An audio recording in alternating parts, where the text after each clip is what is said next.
1916ஆம் ஆண்டு ஸ்ரீராம நவமி தினம் ஷீரடியில்தான் ஸ்ரீராம நவமி பெரும் திருவிழாவை நடைபெறத் தொடங்கியதை முன்னரே அறிந்தோம். அன்று ஒரு பழக்கம் உண்டு. பாபாவுக்கு அணிவிக்க பக்தர்கள் விலை உயர்ந்த பல வண்ண ஆடைகளை கொண்டு வருவார்கள். பாபாவுக்கு அவர்கள் அணிவித்ததும் பக்கத்தில் இருப்பவர்கள் அந்த ஆடைகளை எடுத்து அவர்களுக்கே கொடுத்து விடுவார்கள். பாபா பொன்மேனியில் பட்ட அந்த ஆடையை அந்த பக்தர்கள் பிரசாதமாய் கொண்டு செல்வார்கள். இதில் வேடிக்கை என்னவென்றால், எத்தனையோ பக்தர்கள் விதவிதமான வண்ணங்கள் மின்னும் ஆடைகளை அணிவித்தாலும் அனைத்தையும் அவர்கள் எடுத்து சென்று விடுவதால் தொடக்கத்திலும் இந்த வைபவம் முடியும் போதும் கந்தல் உடைகளோடு கூடிய பக்ரியாகத்தான் பாபா காட்சி தருவார். இந்த காட்சியை பார்த்து கொண்டிருந்த ரேகேவுக்கு ஒரு எண்ணம் தோன்றியது. நாம் பாபாவின் செல்லக்குழந்தை என்பது உண்மையாயிருந்தால், பாபா நம் உள்ளும் புறமும் நிறைந்திருப்பது உண்மையாயிருந்தால், நாம் இன்று ஓர் ஆடையை அவருக்கு உரியதாக்குவோம். அதை அவர் திரும்பத் தராமல் இருக்க வேண்டும் என்று அவர் தமக்குள் எண்ணிக்கொண்டார். மிகவும் விலை உயர்ந்த 5 முழ நீளமுள்ள மஸ்லின் துணியை அவர் வாங்கினார். அதை மடித்தால் ஒரு கைக்குட்டை அளவில் அடங்கிவிடும். ரேகே அவ்வாறு அதை மடித்து அவரை வணங்கும் போது யாரும் கவனிக்காத நேரம் பார்த்து பாபா அமர்ந்திருந்த பாயினுக்கு அடியில் சொருகி வைத்து விட்டார். தந்திரமாயிருந்தாலும் மந்திரமாயிருந்தாலும் எந்திரமாயிருந்தாலும் அதை பாபா அறியாமல் இருப்பாரா? எதையோ நினைத்து கொண்டு பாபா எழுந்தார். சேவகர்களை அழைத்து பாயை உதரும்படி பணித்தார். அவர்கள் அவ்வாறு செய்யவே மஸ்லின் துணி பளிச்சென்று கீழே விழுந்தது.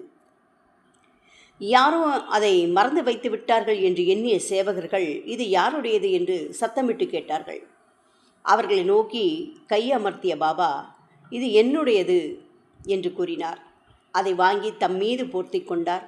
அப்படியே மசூதியிலிருந்து சாவடி ஊர்வத்திலும் சென்றார். போகும்போது ரேகேவை அருகில் அழைத்து, இந்த ஆடை எவ்வளவு அழகாய் இருக்கிறது பார்த்தாயா? இதை போர்த்தி இருக்கும்போது எப்படி இருக்கிறேன்? நீதானே என் செல்லப்பிள்ளை, நீதான் சொல்ல வேண்டும் என்றார். ரேகே என்ன சொல்வார்? அவருக்கு எப்படி வார்த்தைகள் வரும்? அன்பிற்கு அடையாளம் கண்கள் தாமே. அவர் கண்கள் நீரால் நிறைந்தன.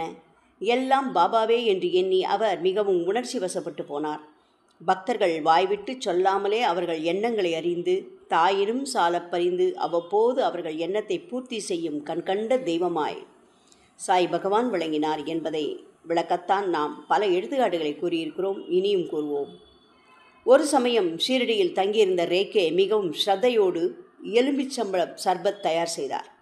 அதை பாபாவிடம் கொண்டு போய் கொடுப்பதற்கு முன் நன்றாக இருக்கிறதா என்று அறிய கொஞ்சம் அருந்தி பார்த்தார். மிகவும் இனிமையாக இருந்தது. மிகவும் மகிழ்ச்சியோடு அதை எடுத்துக்கொண்டு பாபாவிடம் சென்று அவருக்கு கொடுத்தார்.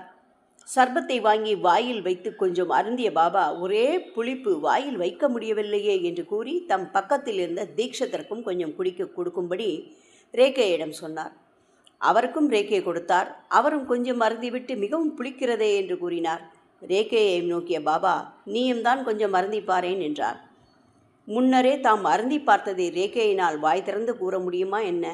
அவரும் கொஞ்சம் சுவைத்து பார்த்தார். ஒரே புளிப்பாய்த்தான் இருந்தது. இது என்ன மாயம் என்று ரேகே அதிர்ச்சி அடைந்தார்.